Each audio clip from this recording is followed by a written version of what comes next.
There's a storm coming. You sound like you're looking forward to it.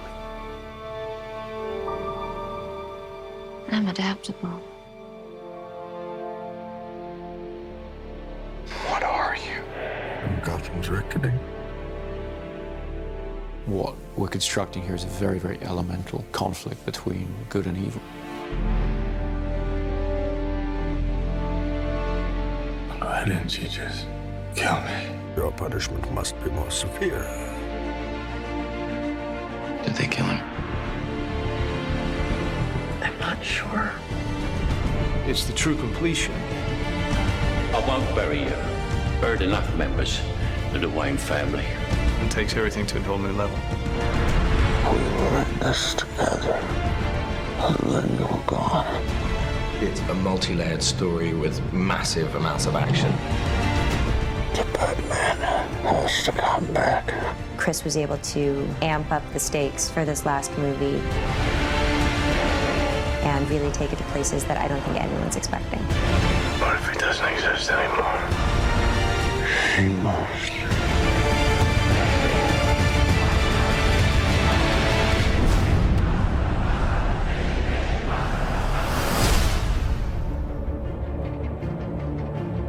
At the beginning of The Dark Knight Rises, we find a Bruce Wayne who's been damaged by his experiences as Batman. You are as precious to me as you were to your own mother and father. I swore to them that I would protect you, and I haven't. How much longer can he allow this pain to control what he does with his life? Alfred feels that it's his duty to help him find a way to put it behind him. You're not Batman anymore. It's about 8 years that Batman has been missing. And we've gotten to see what Gotham has become. Everything seems fine on the surface, but it's all built on this lie. I am the main sort of facilitator of that. It's a secret, I think, that's eaten away at him. So The Dark Knight Rises is about how that affects Gotham and how things begin to get worse once again. And now it's Bruce having to deal with a new threat to the city and to himself. The choice has to be made. Is Batman going to return? It's the true test of a hero. Confronted with their darkest fears, being taken all the way to the edge. How do they come back? Do you think he's coming back? I don't know. In The Dark Knight Rises, we have an incredible ensemble that we've put together. I remember seeing Christian in the makeup chair. There was a 3-year-old in me that was like, that's Batman. It never stops giving me goosebumps. Standing in the suit, where you walk down the steps and everyone just stops. I really wanted to see Batman meet his match. There's a new kid in town. This is the first time that Batman has come across anybody who is superior physically. Mr. Wayne. Wayne's not ready to be reasoned with. When Gotham is ashes, you have my permission to die. Some people want to watch the world burn, but Wayne's come to pull the pin on the grenade. Tom Hardy is an extraordinary actor. What Tom is able to do just with his expressions and his eyes, it's terrifying. Through the course of The Dark Knight Rises, we'll uncover more about what drives Bane, where he comes from, what he wants. Let the games begin. And none of it's good news. He made some mistakes. He's Kyle. Girls gotta eat. Selina Kyle has her own code of ethics, which sometimes involves doing things that other people might consider questionable. We have to have a way of grounding the character, realizing that Catwoman could just be this con woman, this grifter, this classic movie femme fatale, really. Some brazen costume for a cat burglar. Yeah? Who are you pretending to be? I think Anne understood right from the first that she was going to have to do almost everything in the film herself. She has to be that character. She took it on in the most extraordinary way. The most important thing is to fit into Chris's Gotham City. My Catwoman has to be Chris Nolan's Catwoman. Don't be shy. When you cleaned up the streets, you cleaned them good. Pretty soon we'll be chasing down overdue library books. My character, John Blake, is a proud police officer. And in the midst of, I think, a lot of cynicism, he remains really idealistic and someone who really believes in what he does. We have a new character played by Marion Cotillard, Miranda Tate, a member of the Wayne Enterprises board, and she's trying to pull him out of his shell and get him back into the world. Don't worry, Master Wayne. Takes a little time to get back in the swing of things. Alfred, as played by Michael Caine, has always been the emotional heart of these movies. You know what Alfred is? He is us in this incredible world. He's not tough like all the others. These conversations used to end with an unusual request. I'm retired. I would say Lucius is the brains. Yes, Mr. Wayne, it does come in black.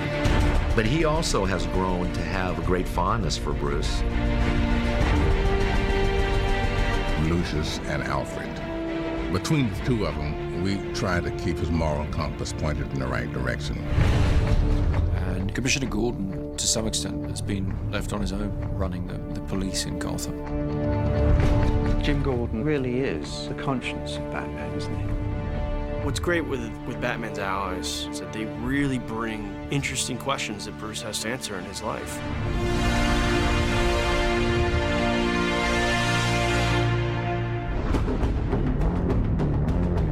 Chris has always had such a strong sense of spectacle, with this good human story to it as well.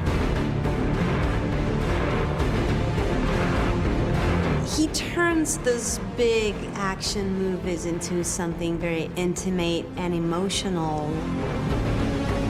You feel very close to all those people.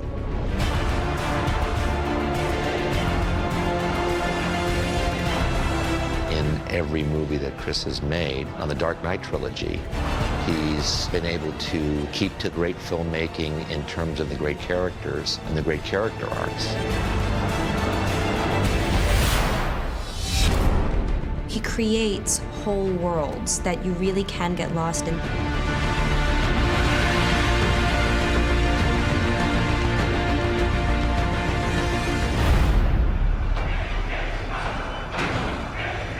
What does that mean? Rise. The Dark Knight Rises is certainly the biggest film that I've undertaken, by far. We really looked back to the silent era of motion pictures, when the image was paramount, when all you had was the scope and scale of a location, thousands of extras, that kind of thing. That's the kind of storytelling I was interested in exploring. Dark Knight Rises is about trying to get some of that romantic scale and modernism into it in a sort of epic way. We started the shoot in India, then we moved to the UK. After that, we went to Pittsburgh, Los Angeles, Manhattan. It's been relentless action from start to finish. We've expanded into the largest of genres, the war movie, the disaster film. They add scale, raising the stakes from a place where they were already extremely heightened. We do get a great kick out of doing this action work. To be in Inverness, Scotland, flying with a fuselage in an aircraft and 4 stuntmen hanging off an airplane. With Chris Nolan, as much as we can physically do inside of that lens is where he would like to go. We had them on the outside of the aircraft, shooting through the windows, and it was a big thing to come together. It has this wow factor. We're back at Carlington, which is this large hangar. You okay? Yep. A lot of the film takes place underground. So we've built a Gotham sewer system and we're pumping an enormous amount of water around it. We wanted to fulfill the promise of Batman Begins, which is that Wayne Manor will be rebuilt exactly as it was, but that the Batcave will be expanded and brought forward technologically.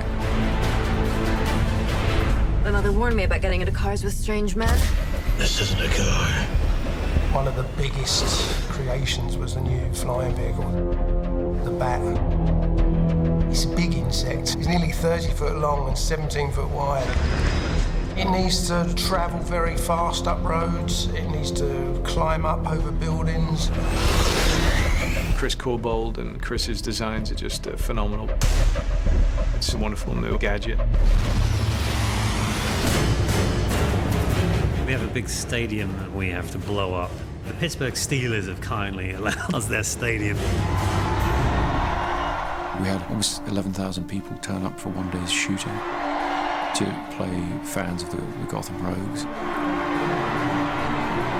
The biggest challenge is just the sheer scale of the operation that's going on. You know, we've got thousands of people in the stands, we've got multiple cameras, IMAX cameras. This is probably going to be one of the biggest, most demanding visual effects sequences in the film.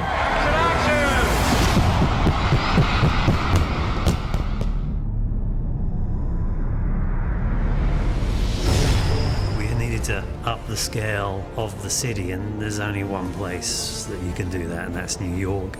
In the Wall Street sequence, there's a big battle between the police and all the mercenaries. They've got something like 1,200 extras.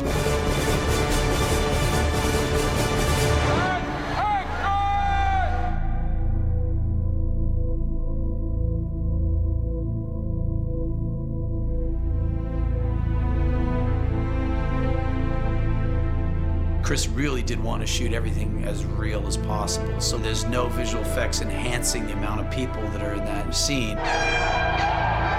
This was 8 months of preparation has gone into what you see here, working with the city, with the departments in order to control this set. Seeing that many bodies in the middle of Wall Street fighting each other, even if it was controlled chaos, it's still kind of like, wow.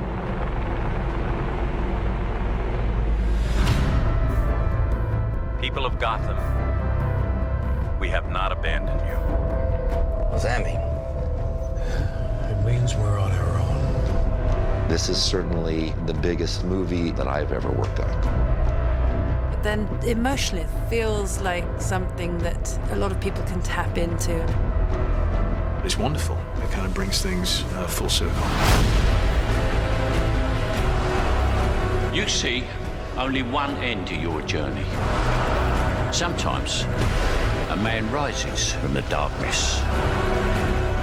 Every great story deserves a great ending, and we've really tried to be true to that. The Dark Knight Rises is our attempt to give that great story its great ending. We will destroy Gotham.